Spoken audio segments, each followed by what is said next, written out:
Akhirnya datang di persidangan, mungkin setelah lama ditunggu 2 mingguan tidak hadir-hadir. Jadi gini ya, sebenarnya memang Doktif pergi umroh itu sebenarnya sudah izin jauh sebelumnya. Jadi pada saat awal sidang, dimulainya sidang, itu Doktif sudah bertemu dengan jaksa di sini dan Doktif bilang, Pak Jaksa, saya ada jadwal untuk pergi umroh dan itu semua sudah terschedule. Nah akhirnya Pak Jaksa bilang, boleh dok, asal dokter bisa memberikan bukti-bukti bahwa dokter benar-benar berangkat umroh. Jadi kurang lebih nanti panggilan Doktif itu kapan? Karena jangan sampai panggilan Doktif itu akan bertabrakan dengan jadwal Doktif umroh.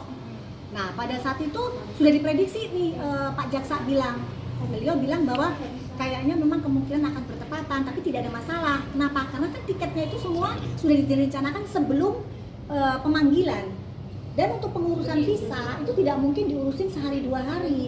Jadi kalau untuk Richard, ya terdakwa Richard yang bilang bahwa Doktif kabur, makanya kamu kalau mualaf itu mualaf yang benar, jangan mualaf-mualafan, ya. Jadi kamu supaya tahu untuk pengurusan visa umroh tuh nggak seperti ngurus yang namanya surat izin praktek, ya yang hanya sekian jam jadi. Ngurus visa umroh tuh berminggu-minggu, ya kecuali mungkin lewat channel khusus lah. Kalau Doktif kan enggak, lewat jalur yang sesungguhnya. Begitu ya, jadi ya tidak ada Doktif takut, Doktif kabur. Apa yang perlu Doktif takutkan melawan seseorang yang kondisinya saat ini lagi ada di penjerong? Ya, kalau mungkin dia masih ada di luar, mungkin Doktif masih agak keder nih, dia bisa melakukan sesuatu hal kepada Doktif. Ini orangnya lagi di dalam sel, ya sudah diamankan, sudah dikerangkeng, udah diborgol, ya nggak akan mungkin dia bisa menyakiti Doktif kecuali memang lewat bujer-bujernya. Tapi kalau bujur-bujurnya mah udah nggak ngaruh, udah silakan Doktif mah udah mentalnya udah bukan ke situ, jadi nggak ada takut sedikit pun. Di bencana aja resikonya nyatu, jangan sampai nanti di persidangan ngomongnya semua terus terdakwa Richard, gitu loh, ya seperti itu. Oke, Dok, artinya untuk hari ini sendiri yang ditunggu-tunggu mungkin bukti apa yang menjadi pamungkas atau peluru dari Jadi nanti pelurunya nanti lebih baik kita akan buka di persidangan karena pasti ini akan membuat mata Indonesia bahkan majelis hakim pun akan terbelalak. Bagaimana kelakuan asli dari terdakwa Richard, manipulatifnya seperti apa, nanti akan kita lihat di pembuktian hari ini. Ya, Dokter, kemarin itu kan sempat sudah ada 4 saksi yang menjadi saksi di persidangan 2 minggu yang lalu. Dari 4 saksi itu ada 2 saksi yang jawabannya tidak tahu.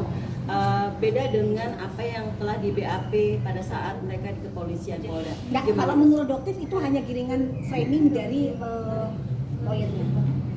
Kalau misalnya dikatakan tidak tahu, ya dikatakan tidak tahu. Yang pertama Bapak Haryadi Hardik itu adalah lawyernya Doktif yang Doktif kuasakan.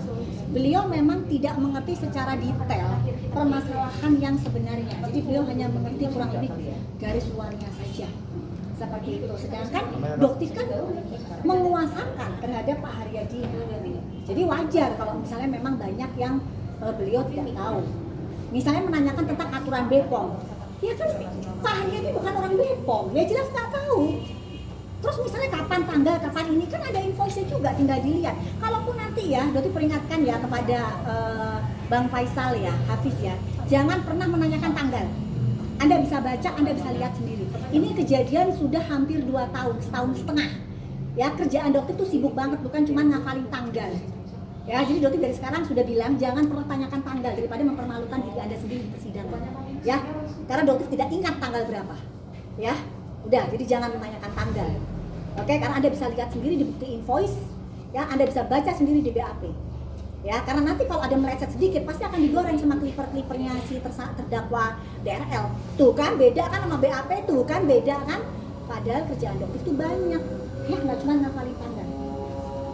Tapi Dok, dengan yang dari 4 itu semua kan sudah korban bagus, Tiffany dia bagus kesaksiannya karena memang dia korban, dia beli sendiri. Yang lucunya lagi pertanyaan dari lawyer Bang Faisal. Bang Faisal bisa-bisanya menjadi seseorang yang mengakuin kayak seolah-olah pernah hamil, mual.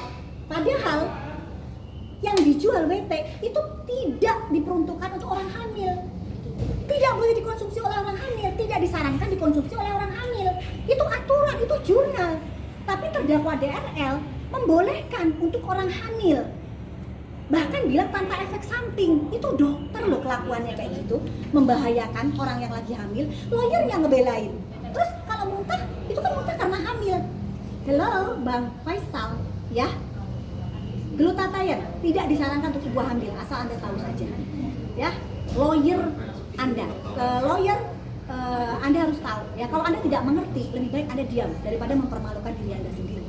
Ya, klien Anda itu adalah seorang dokter, ya, yang sebenarnya juga tahu L-glutathione tidak disarankan untuk ibu hamil, tapi karena otaknya hanya diisi gimana mengeruk keuntungan sebanyak-banyaknya dari masyarakat, bahkan ibu hamil, maka dia mengatakan bahwa WT aman digunakan untuk ibu hamil.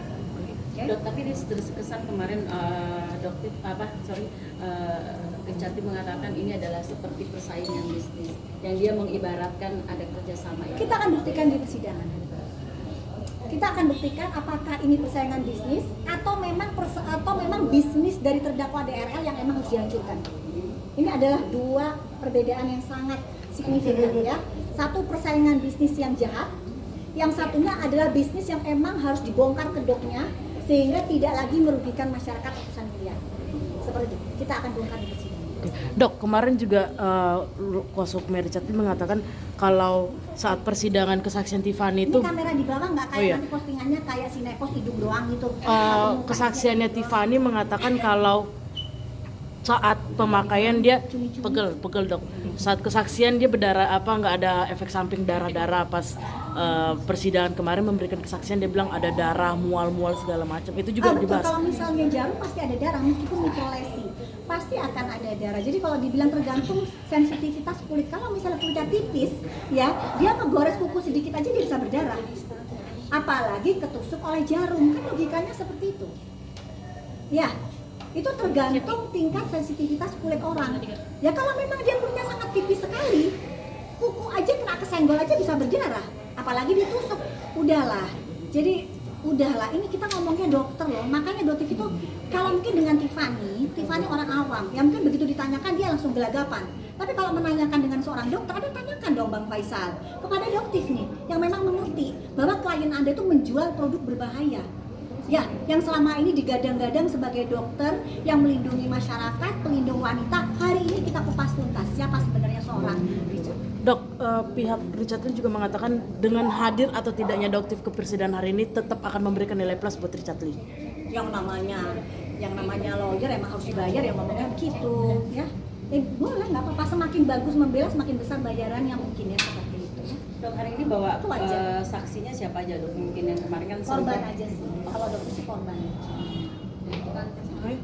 Sudah berarti siap ketemu di muka persidangan ya dok ya? Tadi dokter datengin, ternyata nggak bisa ketemu. Dianya memang lagi di kerangkeng kan, lagi diisolasi, lagi di kerangkeng. Jadi ya dokter nggak boleh masuk. Ya sudah, dokter cuma berhenti di depan. Tapi sebenarnya sih dokter pengen nemuin dia langsung ya, karena ingin menanyakan, kok kayaknya beraninya cuma di medsos doang. Kalau ketemu sama dokter tatap mata kayaknya kayak sayur.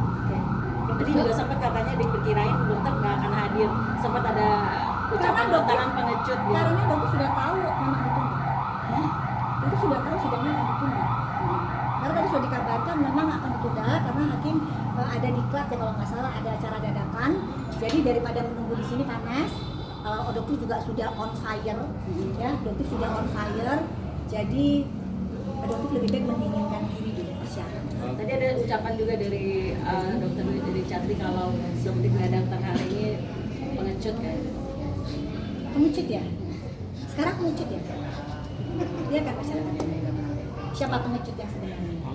Pengecut itu adalah orang yang tidak berani mengakui kesalahannya, ya, menjual produk berbahaya, mengambil ratusan miliar uang masyarakat, dan itulah yang disebut dengan pengecut.